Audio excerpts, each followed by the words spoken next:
Jemaat GPPS Palu. Selamat datang dalam ibadah online GPPS Jemaat Palu. Bersyukur kalau sampai hari ini kita masih dapat bertemu di dalam ibadah online GPPS Jemaat Palu. Sebelumnya, perlu saya sampaikan panduan untuk mengikuti ibadah secara online. Yang pertama, siapkan diri dan hati kita untuk beribadah karena ini adalah ibadah dan bukan tontonan. Yang kedua, ikuti setiap acara ibadah, turut menyanyi ketika puji-pujian, baca Alkitab ketika pengkhotbah menunjuk ayat untuk dibaca, dan berdoa ketika diajak berdoa. Yang ketiga, karena ini adalah ibadah dan bukan tontonan, jangan bercakap-cakap selama ibadah berlangsung. Yang keempat, gunakan pakaian yang sopan dan duduk dengan sopan.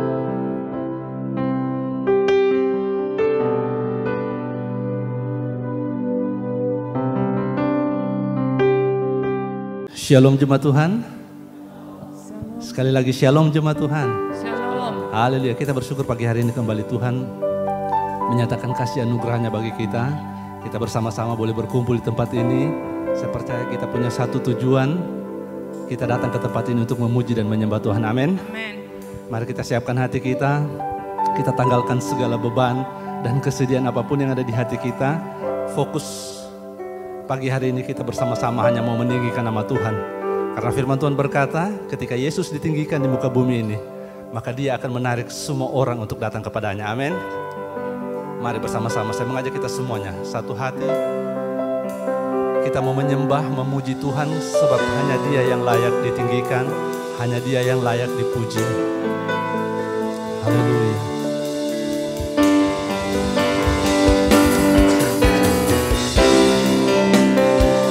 Terima kasih Tuhan untuk segala kebaikan-Mu dalam hidup kami. Engkau sungguh baik dan sangat baik bagi kami ya Tuhan.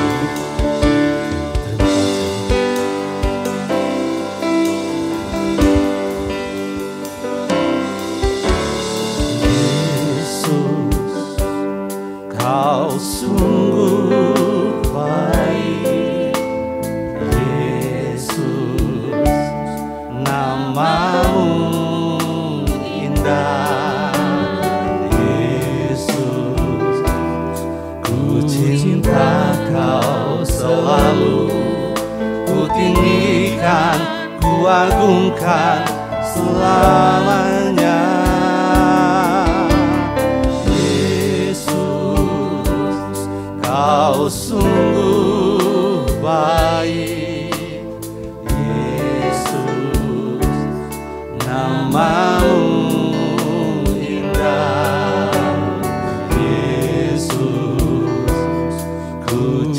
Kau selalu, ku tinggikan, ku agungkan selamanya. Ku mau memuji-Mu, ku selalu puji-Mu, ku mau menyembah-Mu, ku selalu sembah-Mu. Kau yang layak terima semua pujian, kemuliaan hanya bagi Tuhan.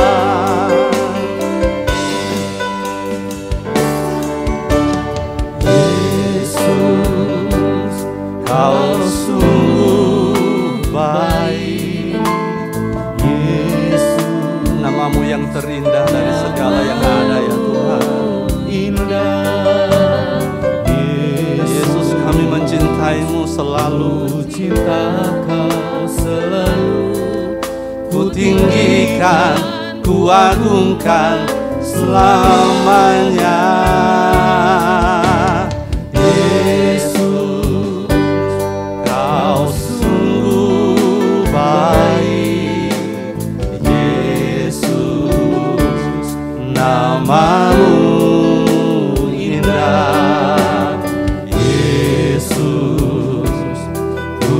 cinta Kau selalu, ku tinggikan, ku agungkan selamanya. Ku mau memuji-Mu, ku selalu puji-Mu, ku mau menyembah-Mu, ku selalu sembahmu. Kau yang layak terima semua pujian, kemuliaan hanya bagi Tuhan. Ku mau memujimu, ku selalu pujimu, ku mau menyembahmu, ku selalu sembahmu. Kau yang layak terima semua pujian, kemuliaan hanya bagi Tuhan. Mau memujimu, ku selalu pujimu, ku mau menyembahmu, ku selalu sembahmu. Kau yang layak terima semua pujian, kemuliaan hanya bagi Tuhan. Ku mau memujimu, Kau yang layak kami puji dan sembah ya Tuhan. Ku selalu sembahmu, Kau yang layak terima semua pujian, kemuliaan hanya bagi Tuhan. Oh, ku mau memujimu, ku selalu pujimu, ku mau menyembahmu, selalu sembahmu. Kau yang layak terima semua pujian, kemuliaan hanya bagi Tuhan. Ku mau memujimu, saja memuji Tuhan untuk bangkit berdiri bersama-sama. Kau yang layak kami puji dan sembah Tuhan. Selalu sembahmu, Kau yang layak terima semua pujian, kemuliaan hanya bagi Tuhan. Mau memujimu, ku selalu pujimu, mau menyembahmu, selalu sembahmu. Kau yang layak terima semua pujian, kemuliaan hanya bagi Tuhan. Ku mau memujimu, ku selalu pujimu, ku mau menyembahmu, selalu sembahmu. Kau yang layak terima semua pujian, kemuliaan hanya bagi Tuhan. Ku mau memujimu, ku selalu pujimu, mau menyembahmu, ku selalu sembahmu. Kau yang layak terima semua pujian, kemuliaan hanya bagi Tuhan. Ku mau memujimu, ku selalu pujimu, mau menyembahmu, ku selalu sembahmu. Kau yang layak terima semua pujian, kemuliaan hanya bagi Tuhan. Kau yang layak terima semua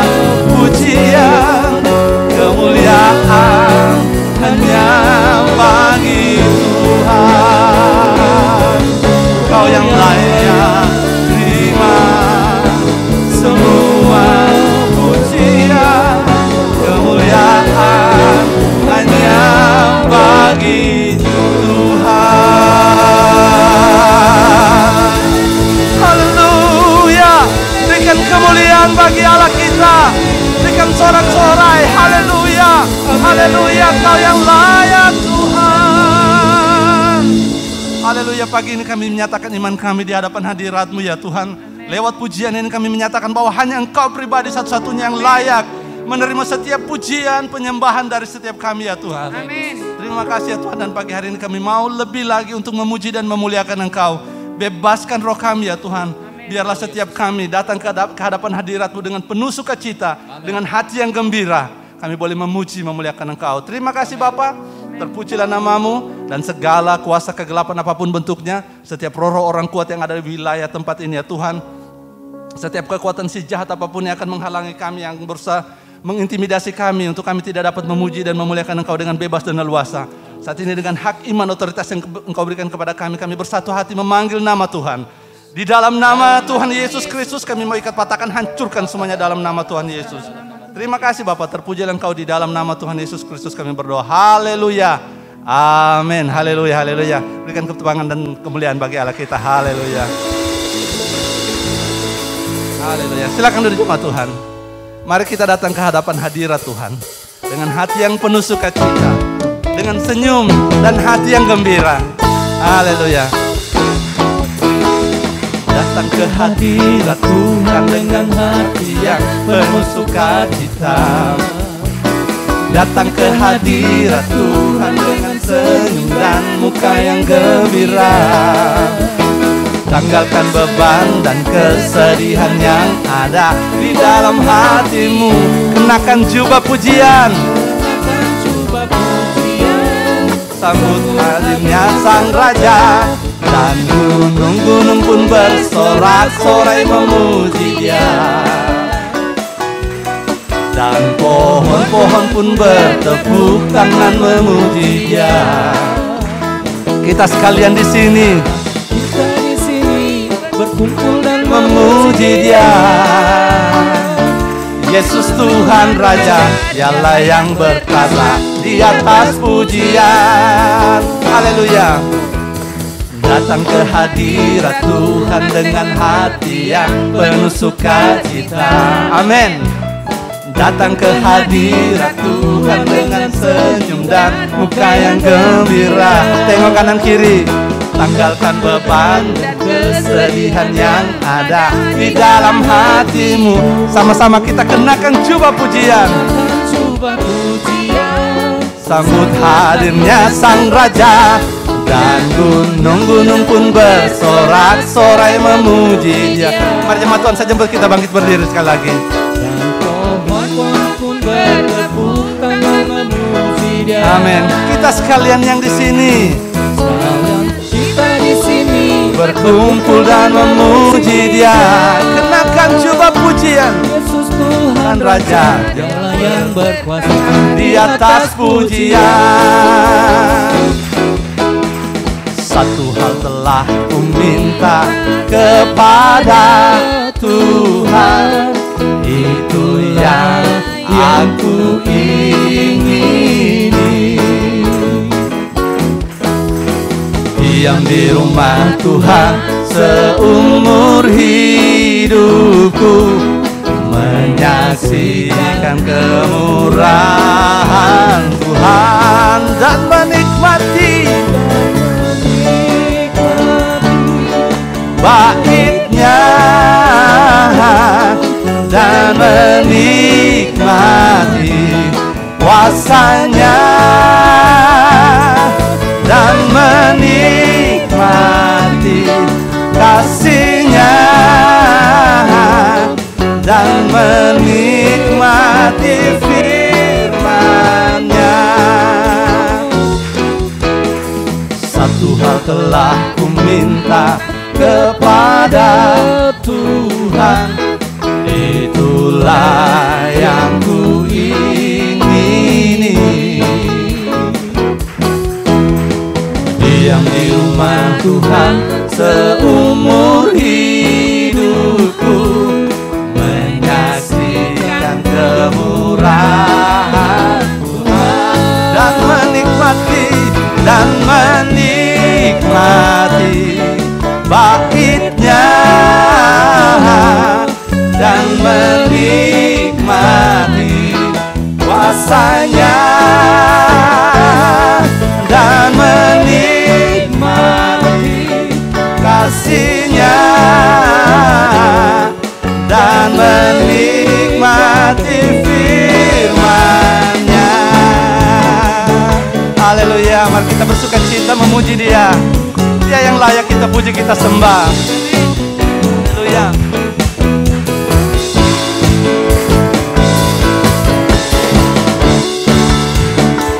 Terpujilah Engkau Tuhan, bahwa Tuhan juga gunung batuku, bahwa Tuhan juga gunung batuku, bahwa Tuhan juga kota bentengku, bahwa Tuhan juga penolongku, yaitu Allahku, Dia gunung batuku, bahwa Tuhan juga gunung batuku. Katakan dengan iman, bahwa Tuhan juga. Katakan kota bentengku, bahwa Tuhan juga Dialah penolongku, yaitu Allahku, Dia gunung batuku. Aku percaya,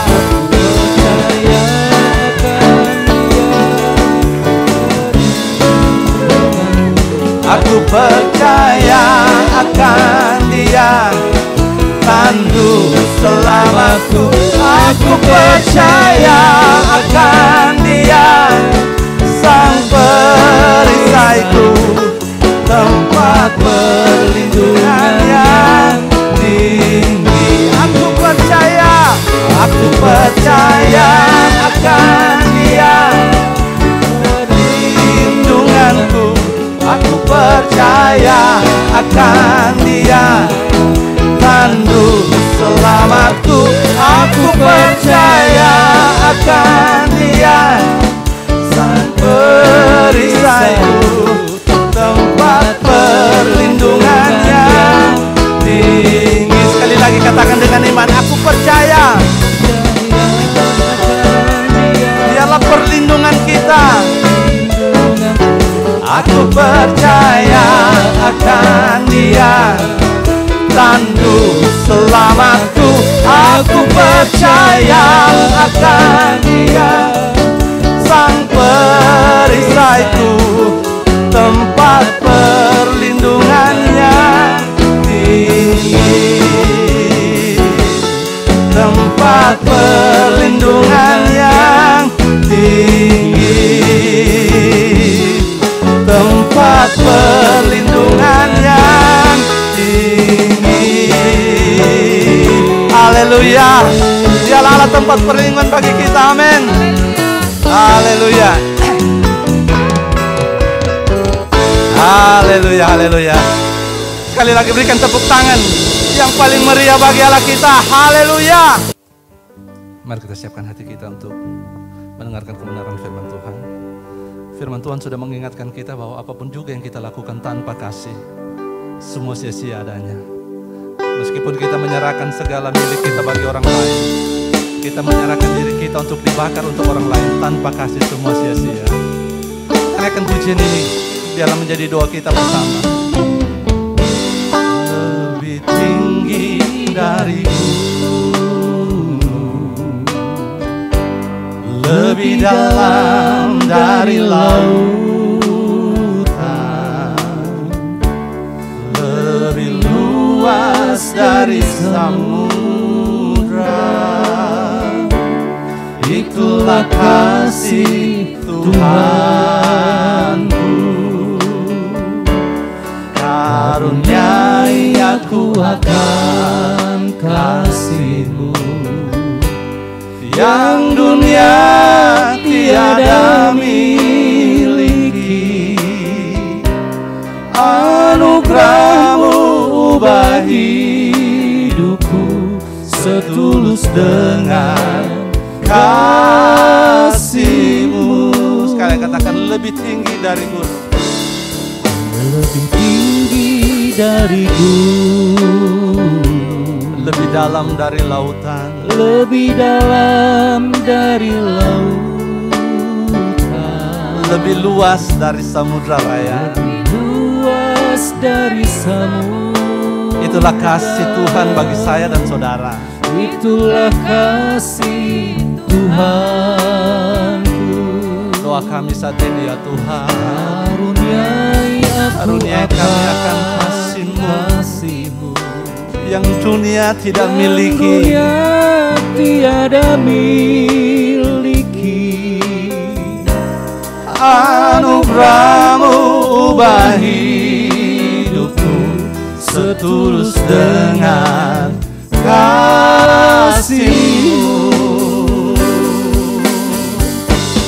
Hangatkanlah hati kami ya Tuhan, dengan kasih-Mu yang tulus dan suci, untuk mengabdi kepada panggilan-Mu di dalam kehidupan dunia ini. Kasih-Mu adalah segala-galanya. Kasih-Mu jawabannya. Saja berterima Tuhan, bangkit berdiri. Lebih tinggi dari gunung, lebih dalam dari lautan, Lebih dalam dari lautan, lebih luas dari lebih samudra. luas dari samudra. Itulah kasih Tuhanku. Itulah kasih Tuhanku. Amin. Karuniai aku akan kasih-Mu yang dunia tiada miliki. Anugerah-Mu ubah hidupku setulus dengan kasih-Mu. Hangatkanlah hati kami ya Tuhan, dengan kasih-Mu yang tulus dan suci, untuk mengabdi kepada panggilan-Mu di dalam kehidupan dunia ini. Kasih-Mu adalah segala-galanya. Kasih-Mu jawabannya. Hangatkanlah Tuhan, Engkau menilik setiap hati ya Tuhan. Jika Engkau mendapati hati kami mulai tawar kepadamu, pagi hari ini pujian ini menjadi doa kami ya Tuhan. Hangatkan hati kami dengan cinta-Mu Tuhan.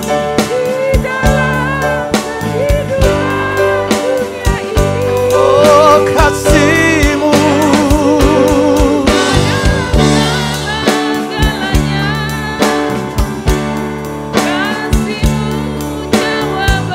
sekali lagi biarlah jemaat yang menaikkan pujian ini katakan, hangatkanlah.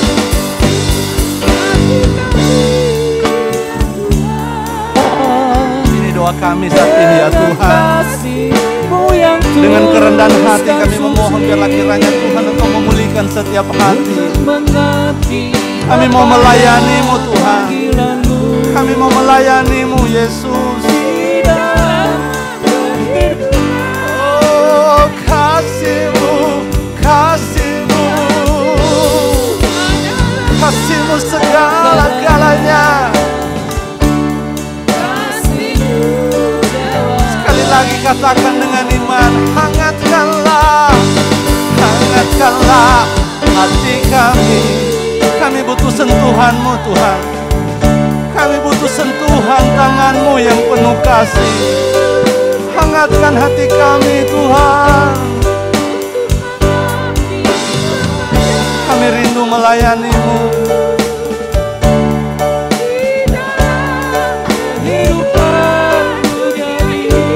Kasih-Mu segalanya.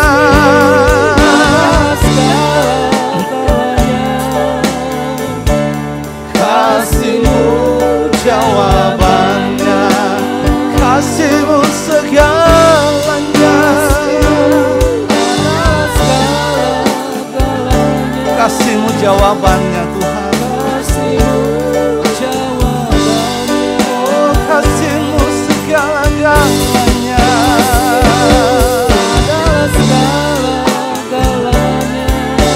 Kasih-Mu jawabannya.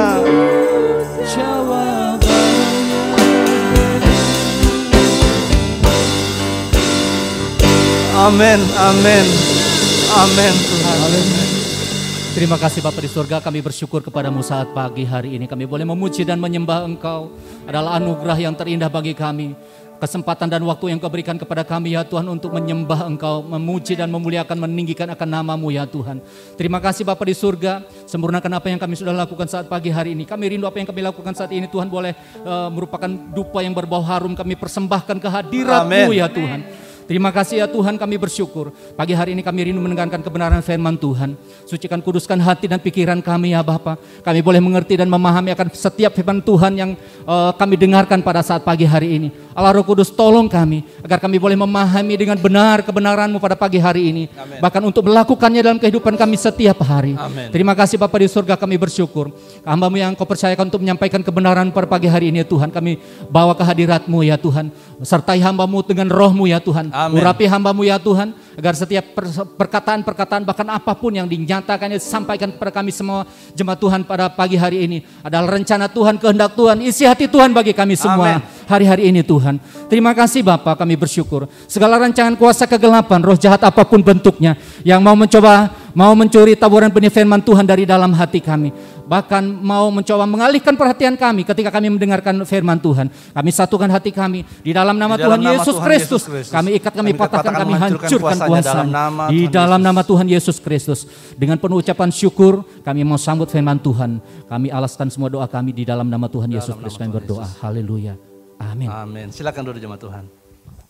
Puji nama Tuhan, shalom.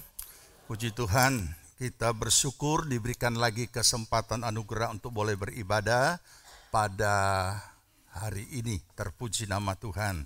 Selamat datang pada seluruh jemaat Tuhan, baik yang ada di dalam ruangan ini maupun yang ada di luar, maupun juga yang mengikuti secara live streaming, baik yang ada di Indonesia maupun di negara lain. Kiranya Tuhan Yesus memberkati. Dan kita bersyukur atas segala kemurahan pengasihan Tuhan. Selamat datang juga bagi saudara yang baru pertama kali hadir dalam ibadah bersama dengan kami di tempat ini. Kiranya Tuhan Yesus memberkati. Dan jika ada yang baru pertama kali hadir, kiranya tidak keberatan, saudara boleh berdiri sebentar untuk kita bisa saling mengenal. Ada? Oke. Ada. Ya, puji Tuhan. Ya, selamat datang, Tuhan Yesus memberkati. Nanti kita akan doakan. Puji Tuhan, Tuhan memberkati. Kami juga menyambut saudara-saudara kita yang berulang tahun dalam minggu ini. Puji nama Tuhan, selamat ulang tahun, Tuhan Yesus memberkati. Dan yang saya sebutkan namanya kiranya dapat berdiri untuk kita doakan. Franky Umar, Tommy Tanot, Yoel Hartono Honoris, Daniel Rahman Pasolan, Yani Sulastri, Beni Yones, Helda Ohteyanus, Joni Alexander Kumolontan, Ardianto Podengge. Puji Tuhan, Tuhan memberkati. Kita berdoa. Kami datang ke hadirat-Mu Bapa di sorga bersama-sama dengan saudara-saudara kami yang berulang tahun pada saat ini, mengucap syukur atas tambahan usia yang Tuhan sudah karuniakan. Kiranya membawa mereka sebagai memahami makna kehidupan mereka sebagai orang percaya. Berkati pribadi, rumah tangga, keluarga, usaha, pekerjaan, pelayanan, pertumbuhan rohani, semuanya diberkati Tuhan. Dan buatlah menjadi berhasil segala apa yang mereka kerjakan, dan tuntun mereka mencapai seluruh rancangan Allah. Terima kasih Bapa, kami memberkati mereka di dalam nama Tuhan Yesus Kristus. Terima kasih buat saudara-saudara kami yang baru pertama kali hadir bersama-sama dengan kami dalam ibadah di tempat ini. Tuhan, Engkau tilik apa yang menjadi pergumulan dan kerinduan hati mereka, buka jalan campur tangan, Tuhan mengadakan segala perkara, terlebih keselamatan daripada menjadi bahagian mereka. Dalam nama Tuhan Yesus kami menyambut dan memberkati mereka. Amin. Puji nama Tuhan. Baik, saudara yang dikasihi Tuhan, mari kita buka Alkitab kita masing-masing. Matius pasal 13. Matius pasal 13, kita akan baca beberapa ayat secara bergantian, dimulai dari ayat yang ke-18. Jika saudara sudah temukan, mari kita sambut firman Tuhan. Matius 13, mulai ayat 18. Saya terlebih dahulu akan membaca 18, saudara jemaat 19, dan begitu berikutnya beberapa ayat kita bergantian. Sampai ayat 23. Karena itu dengarlah arti perumpamaan penabur itu.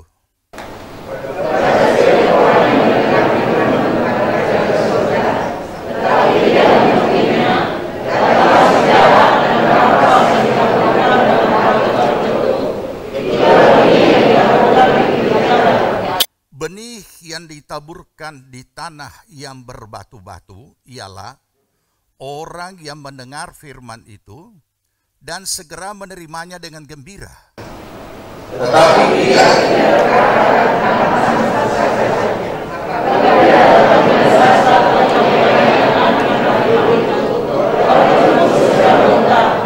yang ditaburkan di tengah semak duri ialah orang yang mendengar firman itu, lalu kekhawatiran dunia ini dan tipu daya kekayaan yang menghimpit firman itu sehingga tidak berbuah.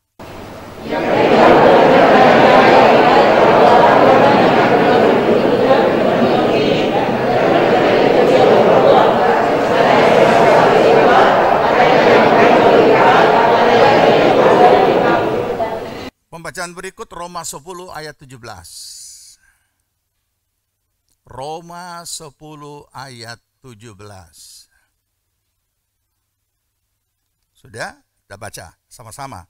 Jadi iman timbul dari pendengaran dan pendengaran oleh firman Kristus. Puji Tuhan, silakan duduk. Kita belajar kebenaran firman Tuhan pagi ini dengan satu topik yang sangat penting. Peranan firman Allah dalam pertumbuhan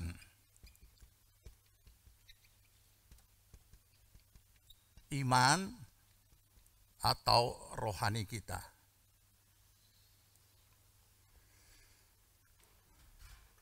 Minggu lalu kita sudah belajar 2 minggu berturut-turut bagaimana Roh Kudus menuntun kehidupan kita dan diutus untuk menjadi penolong supaya kita bisa punya kemampuan mentaati firman Tuhan. Sangat jelas, jadi bukan diberikan hanya untuk supaya kita bisa bahasa roh, tapi justru menolong diri sendiri dulu, oknum pribadi, supaya punya kemampuan melakukan firman. Karena kehidupan daging ini tidak akan pernah takluk dibawa kehendak apa yang Tuhan kehendaki. Jadi artinya dengan cara kehidupan daging kita tidak akan pernah berhasil melakukan kehendak Tuhan. Sedangkan yang ditetapkan adalah hendaklah hidupmu berpadanan sesuai dengan firman Tuhan. Nah, sekarang timbul pertanyaan. Sejauh mana peranan firman Tuhan dalam pertumbuhan rohani? Ada beberapa istilah-istilah yang terlalu dianggap umum, tanpa dipahami dan dimengerti lebih mendalam, sehingga seolah-olah seperti begini. Ada kalimat rohani di mimbar dan di orang-orang rohani berkata, firman telah mengubahkan hidup saya. Nah, pengertiannya di mana? Firman telah mengubahkan hidup saya. Tuhan telah mengubahkan hidup saya. Saya sudah jelaskan juga minggu lalu kan. kapan Tuhan mengubah kita, dan kapan kita punya bagian harus berubah. Jadi saya tidak jelaskan ulang. Tapi sejauh mana pemahaman kita ketika kita mendengar kalimat firman telah mengubah hidup saya? Apakah firman itu merupakan suatu jimat, mantra, atau sesuatu yang apa yang tertulis di dalamnya kemudian itu terjadi dengan sendirinya? Apa begitu pengertian kita? Karena tentu saja kita perlu melihat apa kalimatnya. Apakah kalimat itu bersifat umum, bersifat pribadi? Apakah kalimat ayat firman itu kepada alam semesta atau dan lain sebagainya? Ini yang perlu kita paham. Kemudian kita temukan dalam kenyataan hidup sehari-hari. Ada orang-orang yang kita kenal mungkin sangat tahu firman, keluar di mulutnya. Ia bahkan mungkin sudah bisa memimpin sharing di Komsel dan lain sebagainya. Tapi kita heran, kenapa hidupnya tidak sesuai firman? Jangan ke hidupnya, mulutnya yang keluar firman, mulut yang sama juga tidak sesuai dengan kalimat firman yang pernah keluar. Artinya apa? Baru mulut sobar dosa. Ya, kenapa bisa seperti itu? Kemudian kita akan berkomentar, mana semua itu firman yang dia dengar? Mana semua itu firman yang dia belajar? Nah ini masalahnya. Terus di mana, apa penyebabnya seperti ini? Makanya kita perlu memahami bagaimana peranan firman Tuhan itu dalam pertumbuhan iman atau rohani kita. Karena sangat jelas dikatakan tadi bahwa iman itu datang dari mendengar firman. Jadi waktu kita mendengar, sudah hadir itu iman. Tapi kenapa iman itu tidak bertumbuh? Kalau kita bicara iman tidak bertumbuh, ya jelas tidak bisa dipisahkan dan menjadi satu kesatuan dengan oknum diri orang tersebut.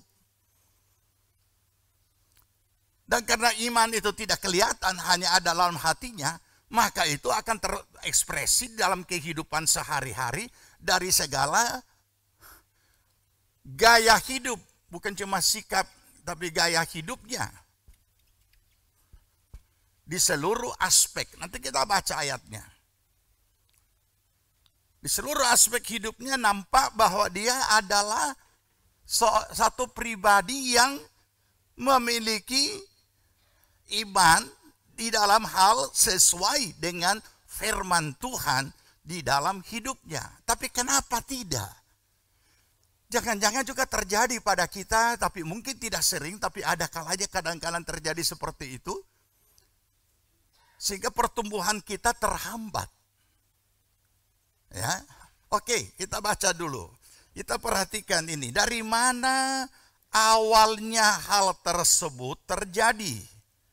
Ya. Oke, kita baca Kolose 1. Supaya ada gambaran bagi kita. Yang saya sudah katakan tadi, dalam segala hal. Dalam seluruh aspek hidup kita. Jadi bukan cuma satu aspek. Kemudian sudah itu menjadi kebanggaan kita karena satu aspek itu, aduh nampaknya sangat rohani, tapi di aspek lain parah. Ya. Oke. Kolose 1 ayat 9. Kita baca. Sebab itu, sejak waktu kami mendengarnya, kami tiada berhenti-henti berdoa untuk kamu. Kami meminta supaya kamu menerima segala hikmat dan pengertian yang benar untuk mengetahui kehendak Tuhan dengan sempurna, sehingga hidupmu layak di hadapannya serta berkenan kepadanya dalam segala hal, dan kamu memberi buah dalam segala pekerjaan yang baik dan bertumbuh dalam pengetahuan yang benar tentang Allah. Kalau ada dikatakan pengetahuan yang benar tentang Allah, berarti ada pengetahuan yang tidak benar. Nah, mari saudara, kita akan mulai mencermati apa yang diberitakan ini sambil kita mencermati diri kita dalam kehidupan kita sehari-hari, apa yang kita alami di dalam pertumbuhan rohani kita, dalam kehidupan kita hari-hari ini, apa yang sedang terjadi. Oke, kita kembali kepada perumpamaan itu. Kenapa saya langsung bacakan langsung kepada arti perumpamaan? Oleh karena sudah sangat jelas apa perumpamaan, isi daripada perumpamaan itu tentang seorang penabur yang menaburkan benih. Kemudian sesudah Yesus memberikan perumpamaan, murid-murid bertanya, kenapa engkau berbahasa dengan bahasa perumpamaan kepada mereka? Saudara tahu? Padahal orang sendiri tidak tahu. Jadi kalau kita baca lebih lanjut dan bagian-bagian lainnya, kita menemukan waktu Yesus sudah sendirian, mereka datang bertanya, apa itu? Gengsi juga, padahal sama bodohnya dengan yang mendengar itu. Tapi tidak mau terbuka, tunggu sepi, tunggu sunyi, apa yang kau masuk? Barulah Yesus menjelaskan, inilah arti perumpamaan itu. Nah, apa itu yang dikatakan? Perhatikan ya. Karena itu dengarlah arti perumpamaan penabur itu. Kepada setiap orang, perhatikan. Jadi ini awalnya dari sini ya. Awal masalah kita bertumbuh atau tidak bertumbuh itu dari sini. Setiap orang yang mendengar firman tentang kerajaan sorga, tetapi apa? Kepada setiap orang yang mendengar firman baca tentang kerajaan Allah tetapi tidak mengertinya. Yang saudara anggap remeh.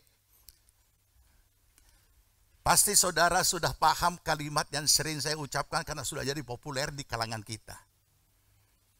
Pemahaman yang keliru menghasilkan sikap yang keliru.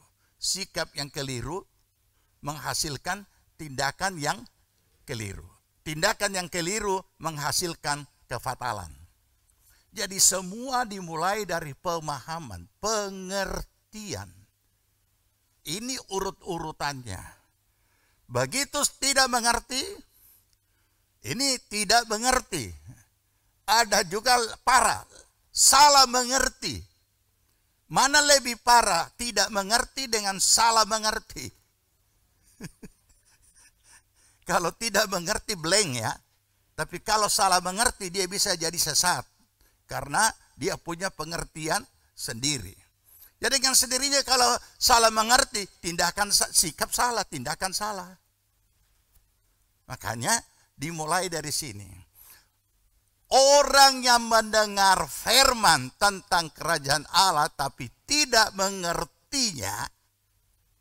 Saudara sekarang ini sedang dengar kan? Saudara sedang dengar. Makanya sangat bersyukur di gereja ini karena ada komsel. Sebab firman yang disampaikan setiap hari Minggu diseringkan di komsel dalam bentuk sharing aplikasi. Dan ketika dari sharing aplikasi itu, berarti kan mereka bersaksi tentang bagaimana pengalamannya dengan firman yang didengar hari Minggu kan? Dari apa yang dia saksikan aplikasi itu, dari situ kita sudah bisa tahu orang ini ngerti firman atau salah ngerti. Nah itu. Jadi sangat mudah untuk kita bisa mendeteksinya. Nah, oleh karena itu di sini dikatakan tidak mengerti. Nanti saya berikan pemahaman bagaimana supaya mengerti. Tetapi tidak mengertinya, hati-hati datanglah siapa? Siapa itu si jahat? Iblis. Datanglah si jahat dan merampas yang ditaburkan dalam hati orang itu. Itulah benih yang ditaburkan di pinggir jalan. Jangan nggak remeh saudara. Kemampuan si jahat dapat merampas itu firman, bahkan dikatakan dari dalam hati. Jadi jangan pernah membiarkan saudara mendengar firman tanpa saudara mengerti. Karena itu bahaya. Nah, bagaimana supaya kita mengerti? Gampang. Coba kita tes diri kita sendiri. Buka Matius pasal 1. Sudah? Matius pasal 1 ayat 1 mulai. Cari dulu. Oh, kalau Matius gampang Om. Paling depan. Oke. Sudah. Mulai ayat 1, 2, 3.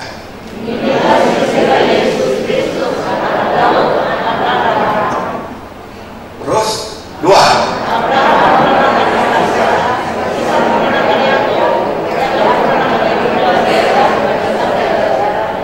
Ya. Saudara baca bersuara kan? Berarti saudara sendiri dengar suara sendiri. Dan kemudian tetangga tempat duduk saudara juga mendengarnya. Dan yang saudara baca itu, saudara yakin itu firman? Yakin. Alkitab kan? Alkitab adalah firman Allah. Terus pada saat saudara baca, saudara mengerti tidak? Oh, cuma silsilah Om. Ya memang benar silsilah. Pak Gembala, cuma silsilah, benar. Tapi berarti saudara belum teliti membaca. Kalau saudara teliti membaca, akan muncul pertanyaan. Loh, ini Alkitab bagaimana ini? Katanya firman Tuhan. Tetapi kenapa Alkitab menulis Abraham memperanakan Ishak, Ishak memperanakan Yakub, memperanakan terus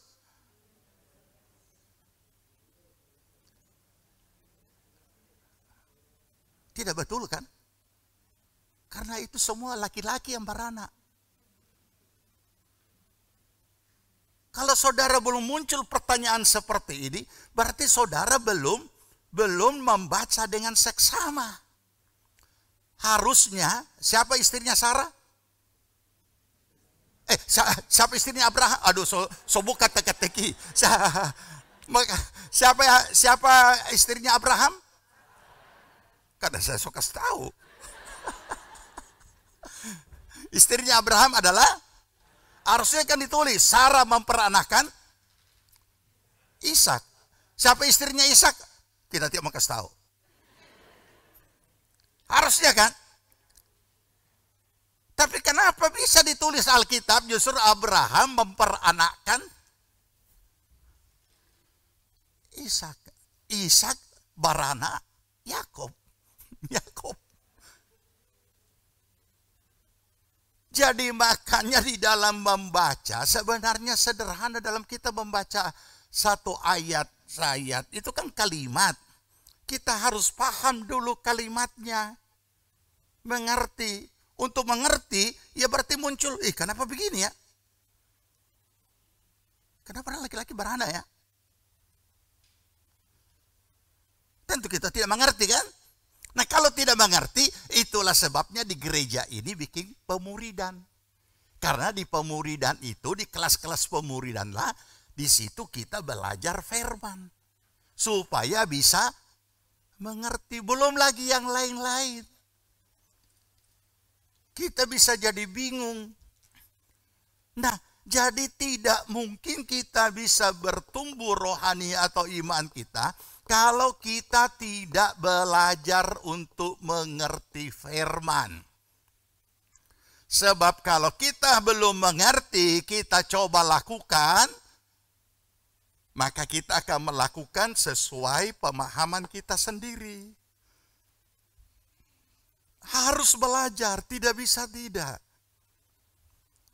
Sebab ternyata dimulai dari pengertian. Ini. Dan pengertian itu pun juga pengertian yang benar. Bayangkan itu. Gereja Tuhan yang Maha Kuasa yang lagi sebentar merajalela sana sini. Punya doktrin. Yesus telah menjadi manusia di Tiongkok dalam bentuk manusia perempuan. Kok bisa ada banyak pengikutnya? Kok bisa begitu canggih dia punya shootingan dan rekaman dan audio dan visual di YouTube? Dan dari Tiongkok bisa tembus ke negara adik kuasa Amerika dan berkembang di sana. Apakah di sana orang-orang bodoh? Bukan. Mungkin pintar dalam banyak hal. Tetapi terhadap pengertian terhadap firman,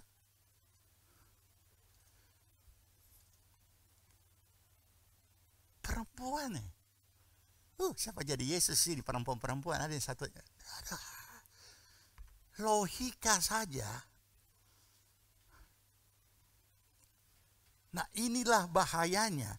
Kalau kita katakan, mereka tidak bertumbuh. Bukan, mereka telah bertumbuh menurut pengertiannya.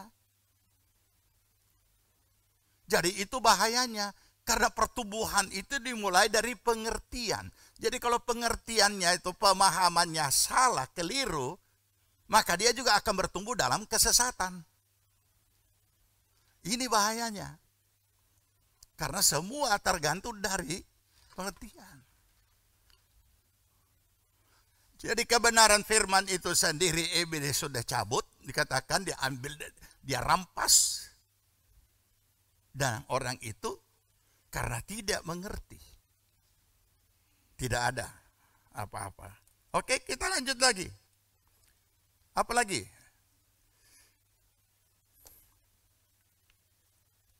Ayat 20. Ayat 20 dari Matius 13. Oke, mari kita baca. 2, 3. Benih yang ditaburkan di tanah yang berbatu-batu ialah orang yang mendengar firman itu dan segera menerimanya dengan gembira. Saudara, hati-hati nih menangkap dan memahami ini ayat. Anggaplah saya bawa firman. Wih, saudara sambut dengan gembira. Amin, amin, haleluya, amin, amin. Sambut dengan gembira. Dia tidak tolak loh. Dia tidak tolak. Sambut dengan gembira. Pertanyaannya, unsur apa yang ada dalam diri orang itu sehingga dia menyambut dengan gembira? Hah?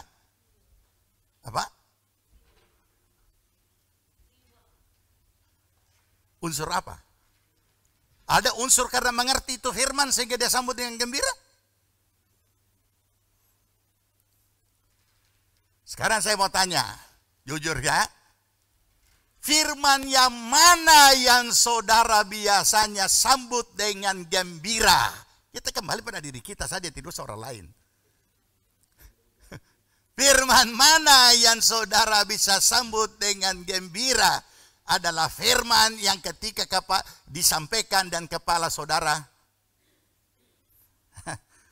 Dan karena luapan dari dalam langsung amin, amin. Apa artinya? Kenapa bisa seseorang mengangguk-angguk terima firman, dengar firman? Itu berarti dia terima. Itu berarti dia mengerti, tapi di tingkat yang mana? Kenapa ada orang dengar firman tidak tahan, dia angkat kaki dan keluar dari tempat ibadah? Sederhana.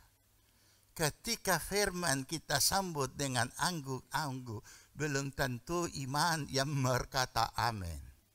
Tapi karena itu logis, masuk akal, bisa terima dan dilaksanakan.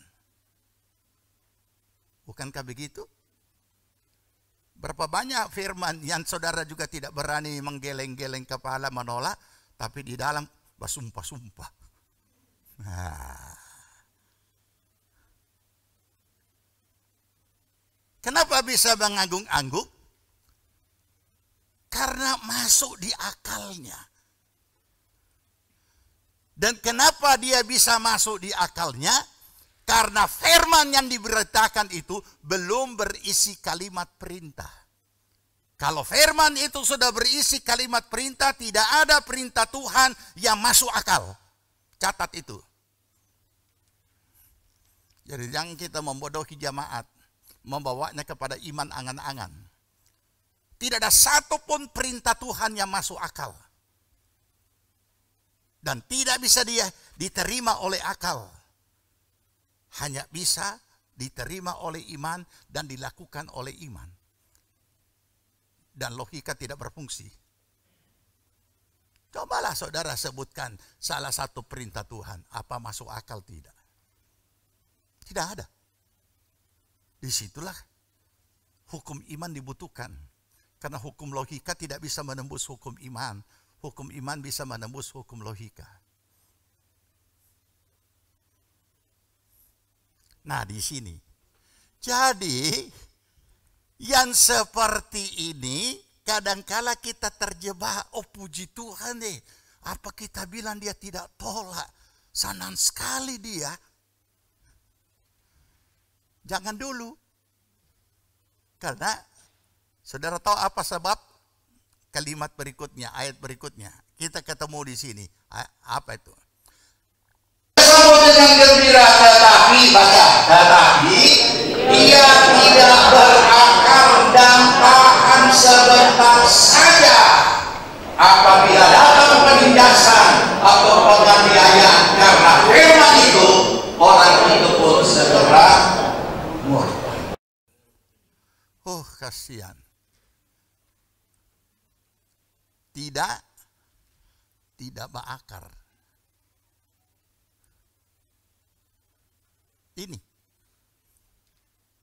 Ini bahayanya. Di sini tidak dikomentari tentang tidak mengerti, tapi dari sini kita bisa paham pengertiannya baru sampai ke situ sesuai akal pikirannya. Bahkan sampai saat ini pun banyak yang belum memahami ini dalam kehidupan kita. Perhatikan baik-baik. Saya ulangi. Saudara cermati ya. Atau kita sama-sama mencermatinya. 2, 3. Tetapi ia tidak berakar. Ini gampang dimengerti. Dan tahan sebentar saja. Gampang dimengerti. Ini dia yang perlu kita cermati. Apabila datang penindasan atau penganiayaan, perhatikan kalimat yang baik-baik, karena firman itu, orang itu pun segera murtad. Bisa tangkap itu kalimat? Apabila datang penindasan atau penganiayaan karena firman itu,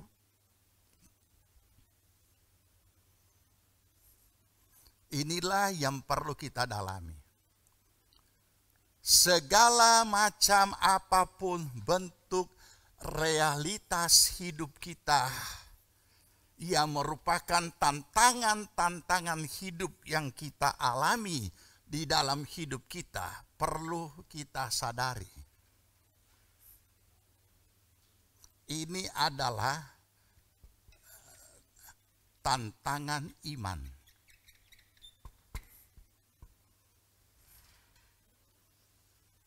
Apapun bentuk persoalan hidup saudara, itu bukan hanya tantangan hidup.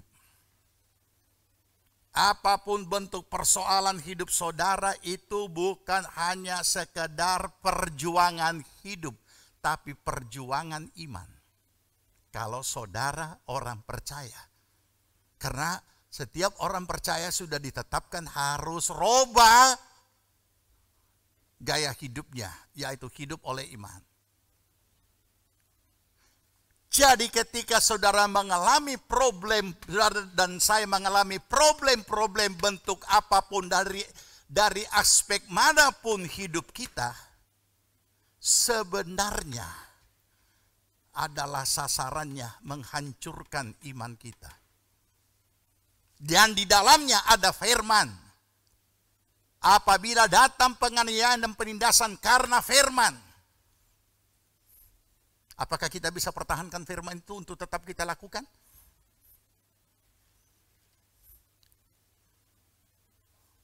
Jadi, mendengar firman dengan menyambut dengan gembira tidaklah semudah itu kalau kita tidak memahami kebenarannya.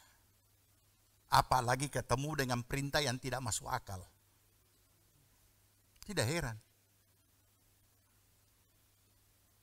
Makanya sebagian orang yang tidak biasa pelayanan di tempat ini, mereka menganggap, aduh, kok kenapa sepi-sepi saja?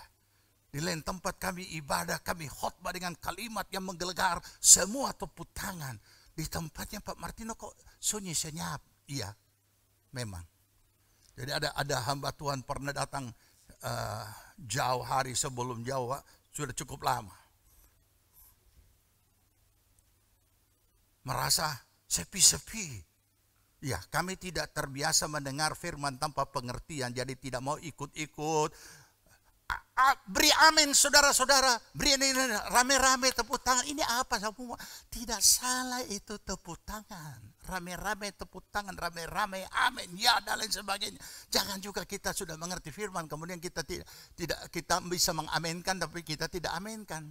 Tapi kalau cuma membeo dengan mengaminkan atau cuma gaya kebaktian yang sudah terlalu terbiasa dengan sedikit sebentar kayak sepak bola.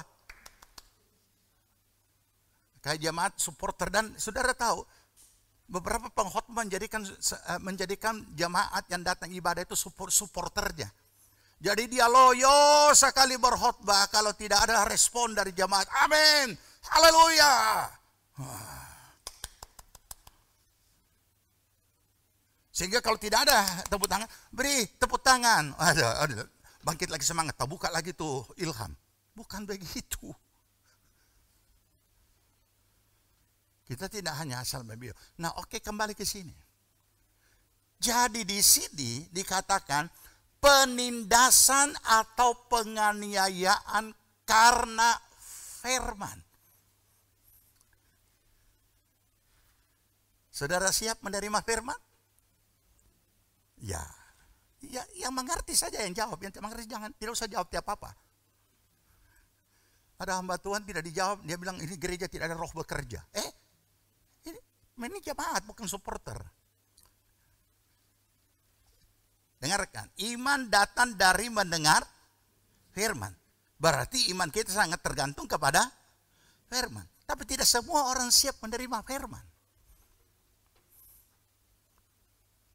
Hanya sebagian. Itu pun dari oknumnya tidak semua orang siap menerima firman. Itu pun ada yang siap tapi hanya sebagian.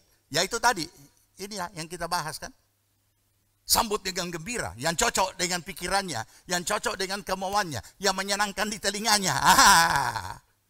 Padahal kalau kita cermati ini, apabila datang penganiayaan dan penindasan, karena apa? Karena firman. Bukan karena orang itu, bukan karena saudara, karena firman. Nanti saya tuntun saudara untuk memahaminya.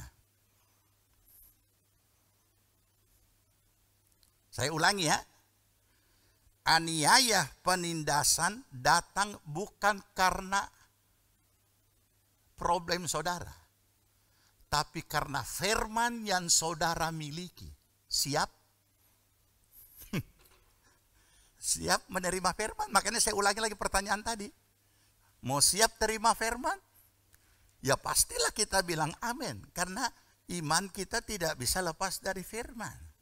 Tapi jangan lupa, kalau kita kalimatkan di balik, firman itu mendatangkan aniaya dan penindasan.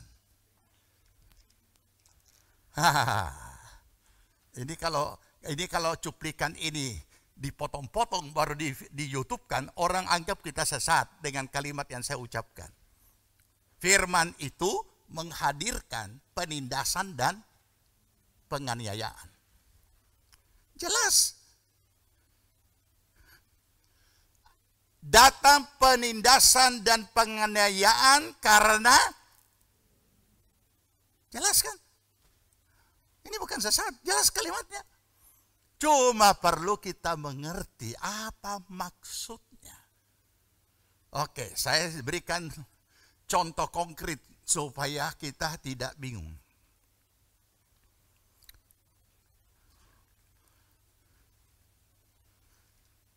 Janganlah membalas kejahatan dengan kejahatan. Tahu itu firman? Ada enggak?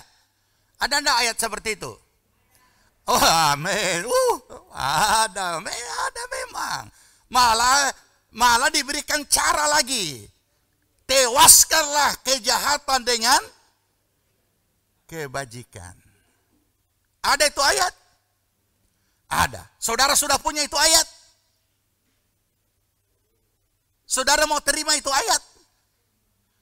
Saudara mau hidupi itu ayat? Disinilah terbukti.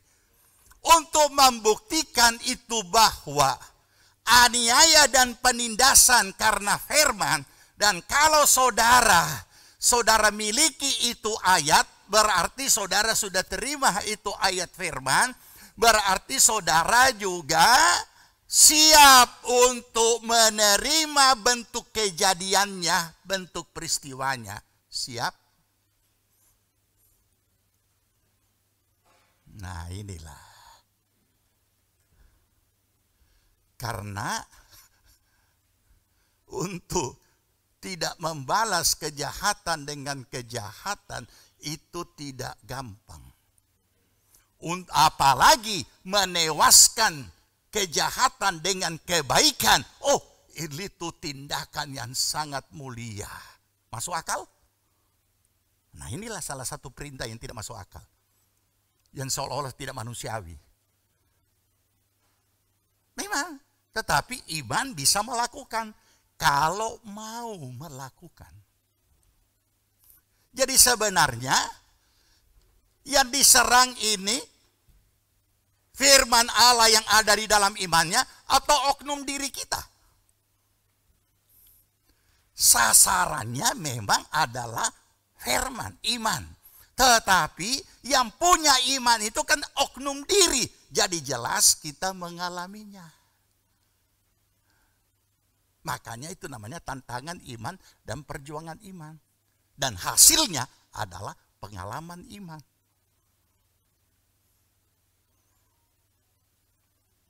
Janganlah membalas kejahatan dengan kejahatan.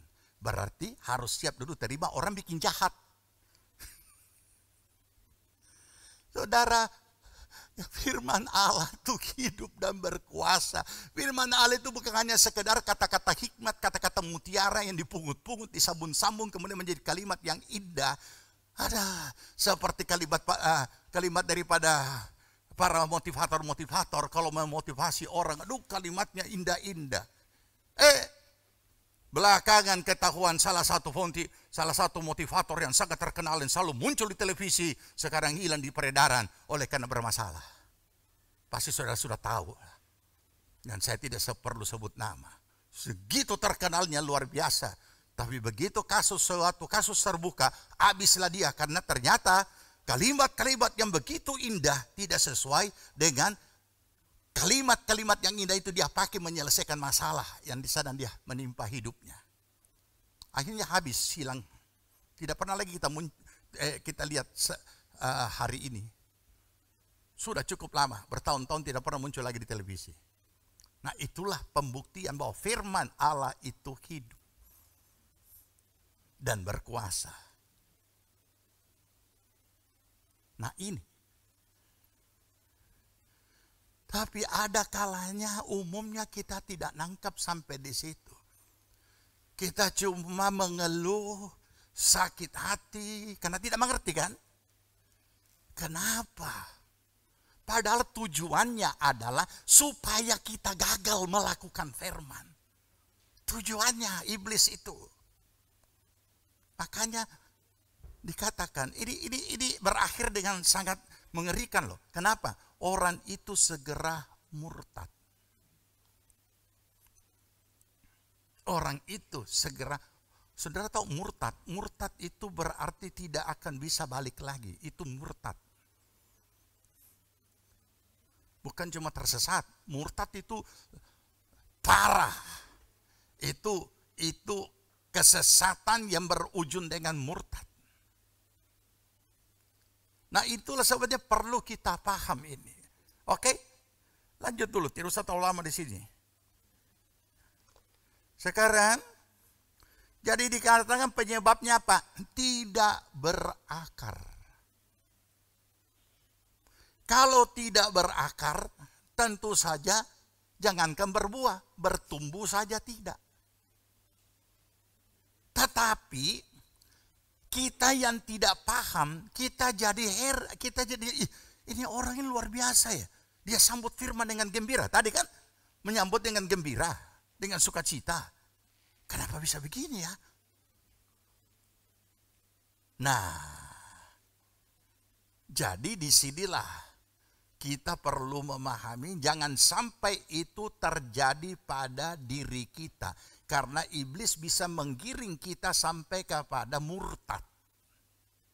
Dan biasanya murtad ini adalah karena akibat tidak siap menerima penindasan dan penganiayaan karena firman. Saudara bisa dengarkan. Ya, kalau saudara mungkin saya tidak anjurkan untuk saudara dengar, tapi kalau saudara sudah terlanjur mendengar kesaksian-kesaksian orang yang meninggalkan Kristus, pindah kepada kepercayaan lain dan kemudian menjelek-jelekkan itu kekristenan yang lama yang dia sudah tinggalkan, saudara akan temukan bahwa semuanya ini adalah karena penindasan dan penganiayaan terhadap firman. Sampai muncul suatu kepahitan kepada orang percaya, kepahitan kepada hamba Tuhan, kepahitan kepada Tuhan. Itu saja. Tidak berakar. Oke? Sekarang berikut. 22. Kita baca. Yang ditaburkan di tengah semak duri ialah orang yang mendengar firman itu. Lalu kekhawatiran dunia ini dan tipu daya kekayaan menghimpit firman itu sehingga tidak berbuah.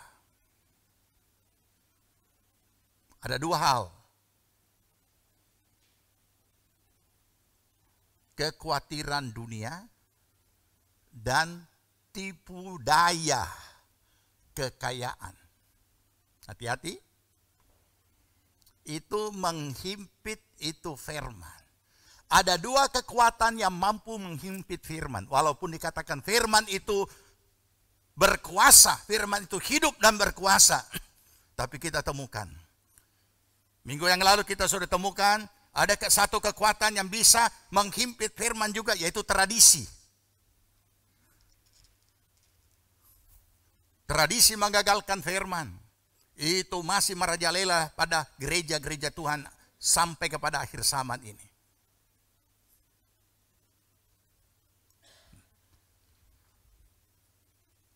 Kekhawatiran dunia. Ketika kita belum punya apa-apa, kita penuh dengan kekhawatiran. Dan ketika kita sudah punya apa-apa, bahkan punya semua, ternyata khawatirnya lebih parah.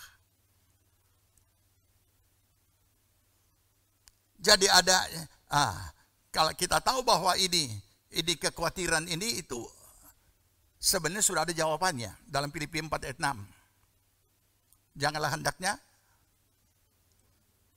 kamu khawatir dalam segala hal, melainkan nyatakanlah segala kehendakmu dalam doa dan pengucapan syukur. Jadi ada jalan keluarnya yang Tuhan berikan. Tapi namanya hidup di dunia ini dengan segala kekhawatiran dunia. Sebenarnya jadi memang ini aneh ya. Ini karena pengertian.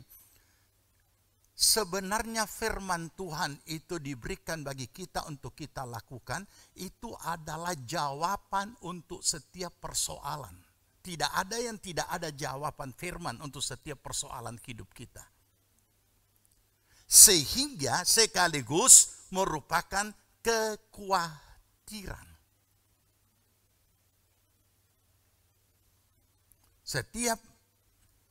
Kalau saya gambarkan sederhana. Setiap beban hidup yang kita jalani ataupun juga persoalan itu pastilah akan jadi beban.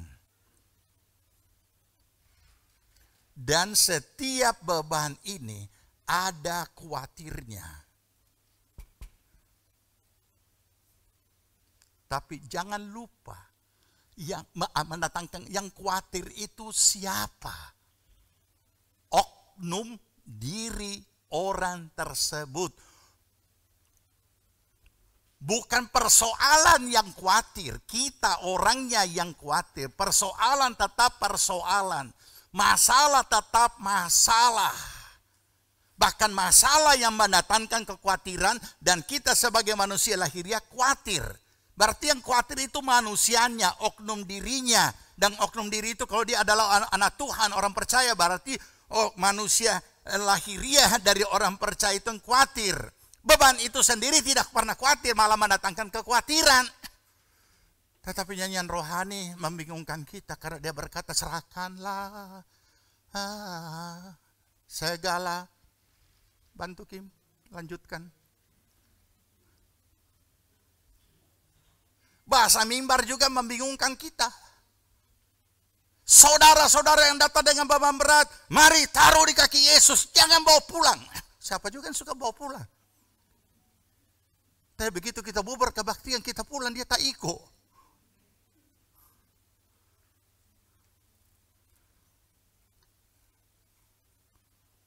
Jadi itu sebabnya akibat kurang mengerti atau salah mengerti atau tidak mengerti. Orang-orang hanya disuruh oleh bahasa mimbar dan lagu-lagu rohani yang tidak mendalami. Kemudian mereka hanya disuruh serahkan beban, serahkan beban, serahkan. Tuhan tidak mengurus beban, Tuhan tidak mengurus masalah. Tuhan mengurus orang yang punya masalah. Karena yang bermasalah bukan masalah. Yang bermasalah adalah oknum diri kita. Kita ini yang perlu diurus pribadi kita. Tapi karena kita diajarkan seperti itu, maka banyak orang datang kepada Tuhan, serahkan beban, serahkan pergumulan, serahkan masalah, serahkan kekhawatiran, ataupun juga serahkan dia punya, tapi dia lupa serahkan diri. Kita yang perlu diurus oleh Tuhan, bukan masalah kita. Kalau kita diurus oleh Tuhan, masalah juga dengan sendirinya akan selesai. Banyak orang datang, tetapi tidak mau. Tuhan, tolong selesaikan masalah saya, tapi jangan urus saya ya. Nggak bisa sudah. Nggak bisa. Kita tidak akan bisa bertumbuh. Kekhawatiran dunia ini terlalu banyak kalau mau diuraikan. Dan setiap orang secara manusia lahiriah adalah lumrah, umum, biasalah. Kalau dia ada rasa khawatir di dalam unsur jiwani pikirannya. Tapi anehnya, setelah semua itu terjawab, setelah semua itu terpenuhi, bahkan mulai masuk dalam kehidupan berkelimpahan, khawatirnya tidak ampun. Lain lagi tingkat khawatirnya. Kalau tadinya tingkat rendah, sekarang khawatir tingkat tinggi.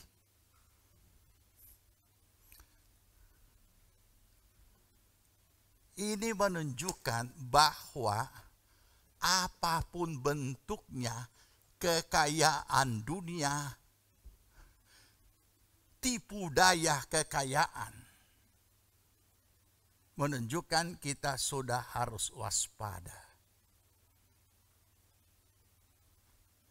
Di waktu kita tidak punya apa-apa, ada kalanya orang cuma dengan sangat mudah lari kepada Tuhan ketika diarahkan ke situ. Walaupun pengarahannya itu masih keliru karena cuma suruh serahkan masalah, bukan serahkan diri. Tetapi aneh, ketika sudah terpenuhi kekhawatirannya lain, justru dia tinggalkan Tuhan. Dia sibuk dengan tipu daya kekayaan. Kenapa dia tulis itu tipu daya kekayaan?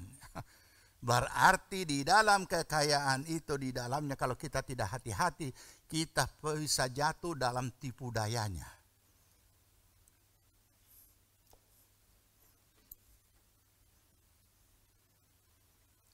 Dengan membaca, mendengar berita, dalam segala macam peristiwa apapun yang sudah terjadi di dunia, dari orang yang melarat sampai orang yang sudah mencapai tingkat yang paling yang kita anggap berhasil di dunia dan punya segala-galanya, kita temukan apa yang namanya tipu daya. Pada akhirnya mereka mengakhiri hidup. Dan pada akhirnya mereka kecewa. Mereka tidak dapat apa-apa. Pandemi ini membawa kita banyak hikmah untuk dapat mengerti nilai-nilai kehidupan. Kalau kita mau mengerti dan kita mau belajar untuk mengerti. Yang terakhir, 23.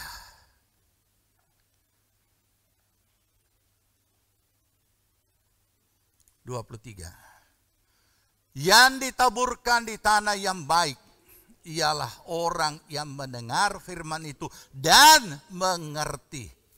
Dan karena itu ia berbuah.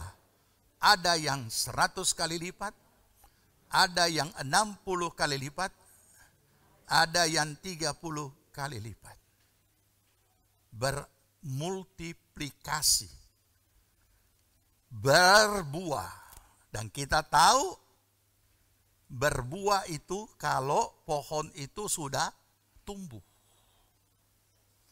Berbuah itu setelah ia mengalami proses pembuahan yang dimulai dari bunga. Dan proses pembuahan untuk berbuah, bunga juga harus gugur.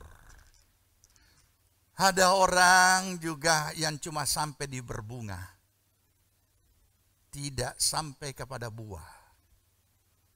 Saudara tahu kenapa?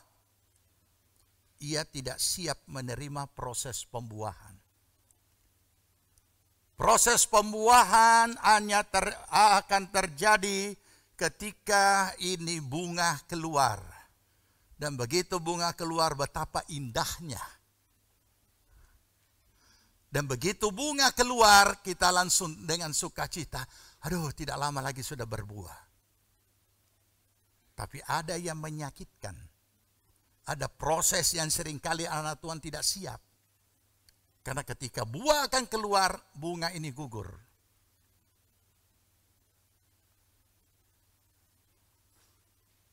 Baru dia bisa berbuah. Keindahan-keindahan dari oknum-oknum pribadi kita yang harus gugur. Bahkan ada kalanya Tuhan mengizinkan pengalaman penghancuran reputasi. Ini sangat menyakitkan. Seorang hamba Tuhan sedang mengalami hal ini tapi dia tidak mengerti dan dia tidak paham. Bahwa dia sedang mengalami penghancuran reputasi yang diizinkan supaya ia bisa berbuah. Tapi dia tetap mempertahankan reputasi itu. Kita tidak berlaku gegabah untuk menghancurkan reputasi kita sendiri. Tapi seringkali kita dihancurkan. Kenapa? Karena bunga. Bunga sudah terlalu banyak dan bunga sudah terlalu indah dilihat. Dan saudara tahu penghancuran reputasi itu menyakitkan. Karena bisa saja bentuknya fitnahan. Bisa saja fitnahan yang paling kotor pun terjadi. Tapi ketahuilah. Kalau bunga-bunga itu sudah mulai berguguran dalam hidup saudara, bersukacitalah karena sebentar lagi buah itu akan nampak. Mulai dari buah yang belum matang, dari kecil kemudian sampai kepada buah yang matang. Tapi sekali lagi sayang, tidak banyak orang yang siap untuk sampai ke buah. Dan tidak banyak yang siap untuk mau diproses sampai berbuah. Karena umumnya gugur bersama bunga yang gugur. Ini yang sudah terjadi di mana-mana. Itu sebabnya saya buat satu topik. Buah, bunga, ataukah buah? Kalau dulu nyanyian rohani kita cuma tahu daun. Semuanya hanya daun. Tapi Tuhan mau yang berbuah. Dan ternyata sebelum berbuah, bunga harus gugur. Sebelum bunga gugur, bunga muncul. Saudara tahu kalau bunga muncul, kita dihormati, kita dipuji, kita disanjung, kita ditinggikan. Kayak tidak injak tanah lagi, tidak injak bumi. Luar biasa, semakin dikenal, semakin hebat ini, lain-lain sebagainya. Tapi begitu. Dan umumnya orang anggap sudah itu buah. Padahal itu baru bunga. Orang-orang yang merasa dirinya terkenal lupa bahwa itu adalah bunga. Dan ketika saat-saat terkenalnya dikikis.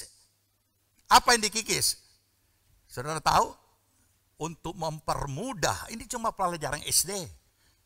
Ya, untuk mempermudah bunga gugur, dibutuhkan apa? Angin. Dan angin ini menggoyang pohon itu. Dan setelah angin ini, bunga pun gugur. Orang tidak siap, bunga gugur. Orang tidak siap, angin. Tapi angin itu harus ada untuk mempercepat proses pembuahan. Mari kita renungkan saudara. Inilah peranan firman Allah. Peranan firman Tuhan di dalam kehidupan kita sebagai orang percaya. Dan itu urut-urutannya di dalam hidup kita. Tidak perlu merasa sakit hati. Tidak perlu merasa kepahitan dengan orang-orang tertentu yang mungkin saudara kenal, mungkin saudara tahu. Sudah dia ini yang jadi angin. Malah saudara bersyukur ada dia yang membantu saudara punya bunga itu gugur. Supaya bisa berbuah. Terakhir kita baca satu ayat dan kita berdoa. 1 Yohanes pasal 5. 1 Yohanes pasal 5 ayat 3 dan ayat 4. Sebab inilah kasih kepada Allah. Yaitu bahwa kita menuruti perintah-perintahnya. Perintah-perintahnya itu tidak berat. Sebab semua yang lahir dari Allah mengalahkan dunia. Dan inilah kemenangan yang mengalahkan dunia. Iman kita. Kita nyanyikan pujian tadi, hangatkanlah Tuhan dengan kasih-Mu. Ketaatan untuk melakukan dan berpegang teguh pada kebenaran firman Tuhan. Firman Alkitab berkata adalah karena kasih kepada Allah. Walaupun perintah itu tidak masuk akal, tetapi karena kita kasih kepada Tuhan. Agapau kepada Tuhan. Maka kita siap melakukannya.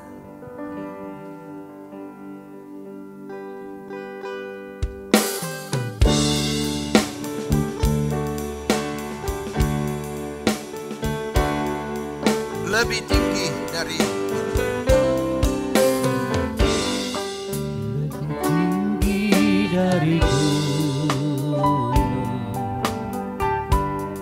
lebih dalam dari lautan, lebih luas dari samudra. Itulah kasih Tuhanku, karuniai aku akan kasih-Mu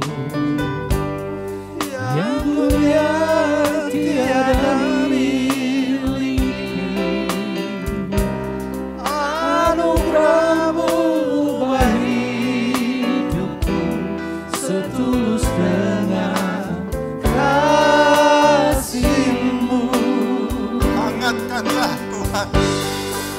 Hangatkanlah hati kami ya Tuhan, dengan kasih-Mu yang tulus dan suci, untuk mengabdi kepada panggilan-Mu di dalam kehidupan dunia ini. Kasih-Mu adalah segala-galanya, kasih-Mu jawabannya. Lebih tinggi dari lebih tinggi dari-Mu,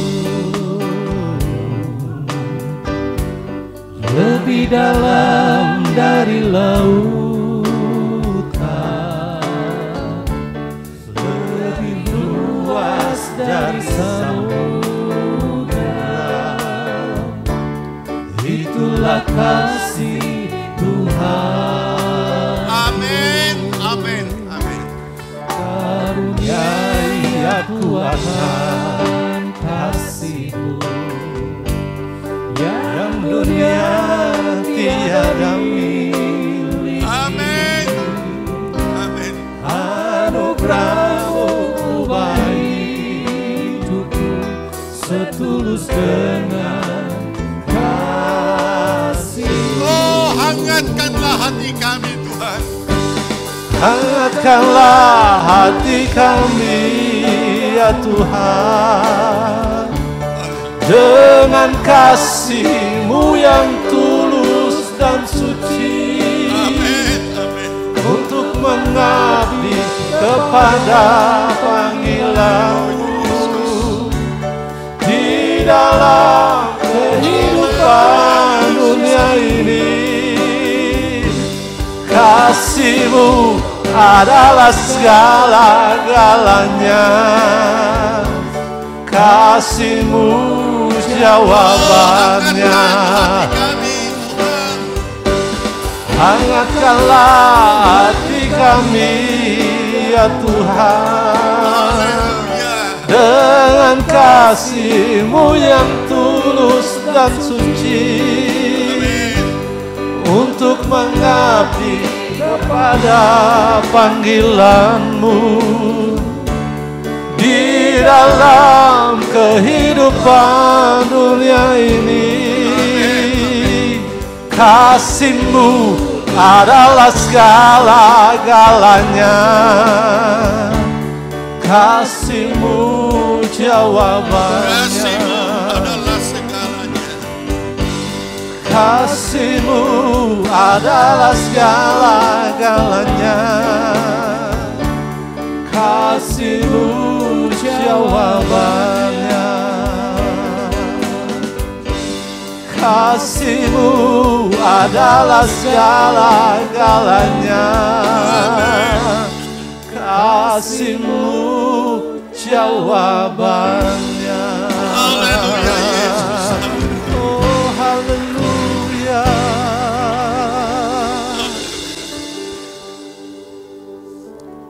Haleluya Yesus. Haleluya Yesus. Kami butuh kasih-Mu Tuhan. Kami butuh kasih-Mu. Jamah setiap hati. Hangatkan setiap kami butuh kasih-Mu Yesus. Kami perlu Engkau lebih lagi. Terima kasih Yesus, terima kasih. Terima kasih Bapa. Terima kasih untuk anugerah kasih-Mu yang melimpah atas hidup kami. Terima kasih Tuhan Yesus untuk pengorbanan-Mu di atas kayu salib. Dengan darah yang tercurah telah menebus kami dari segala dosa. Terima kasih Roh Kudus, Engkau penolong yang sungguh nyata bekerja dalam kehidupan kami, dalam menolong kami. Di dalam ketidaksanggupan kami secara manusia lahiriah, tapi dengan iman Engkau selalu menguatkan dan meneguhkan kami untuk berusaha dan terus untuk melakukan ketaatan kepada. Terima kasih Tuhan. Tilik setiap keberadaan kami saat ini. Biar kasih yang telah Engkau karuniakan bagi kami terus bertumbuh bagi hormat kemuliaan nama Tuhan. Sehingga kami boleh mengasihi Engkau lebih daripada segala sesuatu. Dan kami boleh menyatakan itu dengan ketaatan kami kepada firman-Mu. Terima kasih Bapa. Meteraikan kebenaran-Mu yang sudah kami pelajari pada pagi hari ini. Untuk kami boleh mengerti dan Roh Kudus memberikan kemampuan untuk kami boleh melakukannya. Berkati seluruh jemaat-Mu, Tuhan mengenal setiap keberadaan kami lepas pribadi, baik dalam pribadi, rumah tangga, keluarga, usaha, pekerjaan, pelayanan, dan pertumbuhan rohani kami. Kiranya Tuhan menjamah dan melawat setiap pribadi. Terima kasih Tuhan, terpuji nama Tuhan. Berkati akan semua yang telah melayani dengan segenap hati. Dan biarlah Tuhan memberkati seluruh pelayan Tuhan. Berkati seluruh jemaat Tuhan yang telah mengambil bagian dalam berpartisipasi apapun bentuknya untuk keperluan pekerjaan-Mu Tuhan. Terima kasih Bapa. Berkati bangsa dan negara kami, pemerintah kami, tingkat pusat, pemerintah, presiden dan wakilnya, dan para menteri dan seluruh anggota kabinet dan seluruh aparat pemerintahan tingkat pusat, provinsi, kabupaten, kecamatan, kelurahan, desa, dan seluruh dusun semuanya. Tuhan, berikan roh takut akan Allah, roh hikmat, akal budi, agar mereka dapat melaksanakan tugas yang Tuhan percayakan dengan takut akan Allah. Terima kasih Tuhan, memberkati aparat keamanan yang sudah mendedikasikan hidup mereka untuk menjaga negeri kami. Tuhan memelihara dan melindungi mereka. Memberkati Tuhan dan menyertai akan tenaga medis dan para medis yang telah juga mendedikasikan hidup mereka dalam masa pandemi ini, supaya negeri kami tetap dalam keadaan yang aman dan sehat. Terima kasih Bapak, kami mengucap syukur Engkau memberkati juga di mana kami telah mendapatkan tempat untuk kami boleh beribadah di tempat ini. Tuhan memberkati berlipat kali ganda bagi keluarga yang telah menyediakan bagi kami Tuhan. Terima kasih Bapak, kami juga mengucap syukur untuk beberapa siswa sekolah calon gembala yang telah tiba, dan kami serahkan juga selanjutnya yang masih dalam perjalanan, baik yang lewat darat maupun juga lewat udara, semuanya yang laut, semuanya Tuhan menyertai tiba dengan selamat sejahtera. Terima kasih Bapak, kami mengucap syukur. Jemaat Tuhan yang dikasihi Tuhan, terimalah berkat damai sejahtera dari Tuhan Yesus Kristus. Kecintaan Allah Bapa dalam persekutuan Roh-Nya yang kudus adalah kiranya tinggal menyertai kita sekalian. Dibuatnya kita hidup bijaksana, sehingga berhasillah segala apa yang kita kerjakan sampai berkelimpahan, dari sekarang sampai Tuhan Yesus datang kembali. Amin. Ibadah kita telah selesai. Kami berdoa agar Bapak Ibu Saudara dapat diberkati melalui ibadah online hari ini. Terus berdoa, berjaga, dan bekerja. Selamat hari Minggu, Tuhan Yesus memberkati.